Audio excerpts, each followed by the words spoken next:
Good morning tout le monde. J'avais une autre surprise dans cette boîte. Si tu as regardé la vidéo sur le A1, eh ben écoute, j'ai une autre surprise. Il s'agit du 28-70 f2. Un objectif de rêve pour beaucoup d'entre vous parce que Canon avait un 28-70 depuis longtemps, un f2. F2 sur un zoom, c'est assez génial. Et maintenant, Sony vient de créer le 28-70 f2. J'ai eu l'occasion de le tester en même temps que le A1 Mark II. Donc si tu es prêt, on se lance tout de suite. Je te dis un petit peu ce qu'il en est de ce petit monstre, mais peut-être pas pour tout le monde. Je t'en dis plus dans une seconde.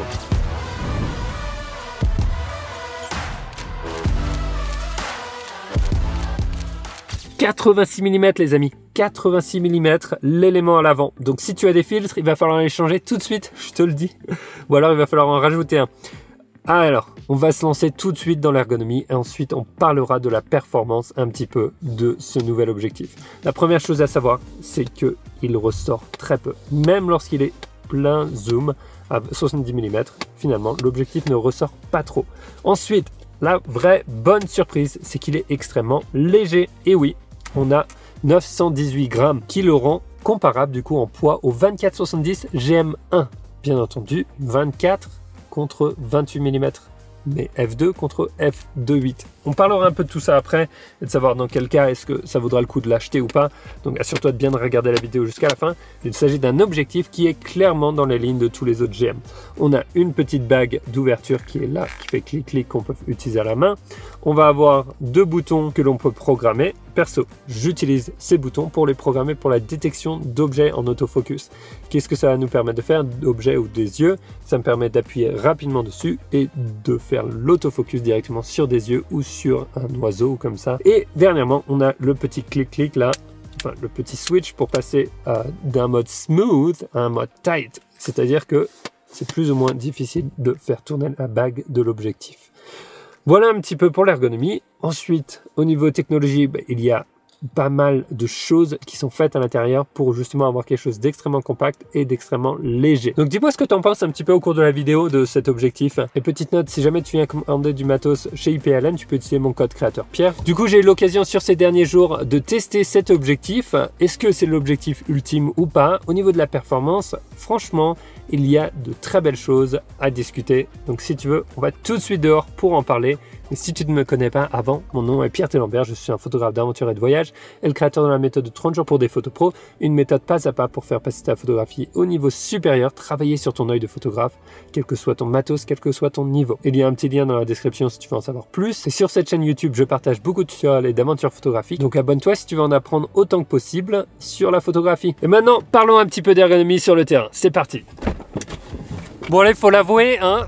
Ça reste un appareil, un objectif plutôt qui est gros, un combo qui est gros, mais 28-70 f2. Est-ce que ça fait une différence entre f2 et f2.8? Quelles sont les performances d'autofocus en vidéo, en photo? On parle de tout ça tout de suite. f2 versus 2.8. Regarde ces deux photos et dis-moi tout de suite dans les commentaires si tu vois une différence entre la 1 et la 2. Et je t'affiche laquelle est laquelle. Voilà, elle a été prise à f2, à f2.8. À toi de me dire si tu trouves que c'est une grosse différence ou pas. Je les ai prises toutes les deux à 70 mm. Franchement, je pense que c'est dur de voir la différence. L'avantage, c'est que tu vas avoir comme un objectif fixe finalement sur un zoom. Et surtout en lumière basse, de 2.8 à 2, tu vas pouvoir gagner un petit peu dans ta marge des ISO.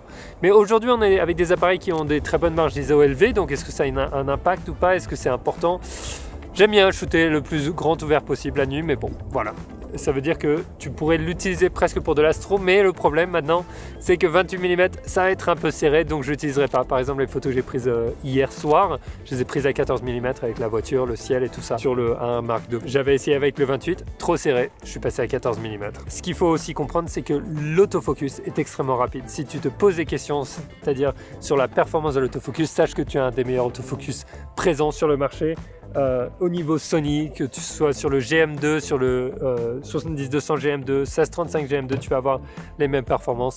L'autofocus est ultra rapide, il est ultra silencieux et il suit très bien les sujets. Quand tu es en vidéo, c'est juste incroyable de voir à quel point en fait l'autofocus s'adapte de manière assez linéaire, assez smooth et surtout ça fait zéro bruit, t'as pas un petit ou rien du tout en fait dans l'objectif, c'est vraiment extrêmement silencieux. Au niveau utilisation, ça va être ton objectif de voyage parfait si tu veux en emmener qu'un avec toi ou deux avec un 70-200 f2.8.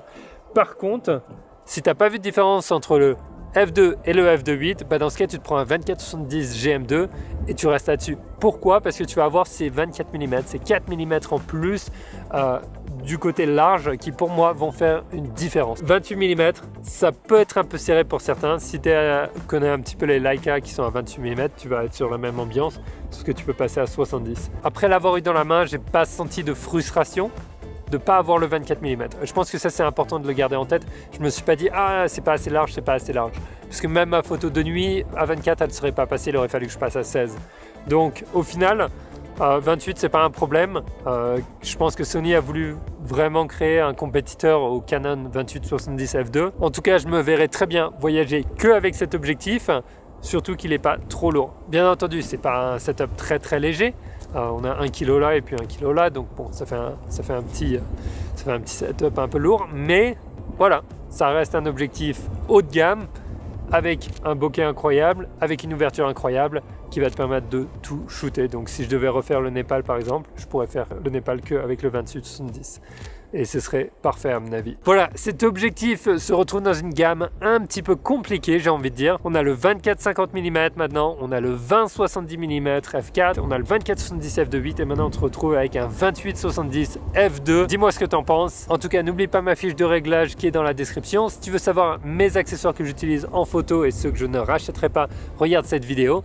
Et si tu veux en apprendre plus sur ton autofocus, regarde celle-là. Je te souhaite une excellente journée. Ça, on va prendre des photos et c'est quelque chose de nouveau et c'est quelque chose de différent. Ciao!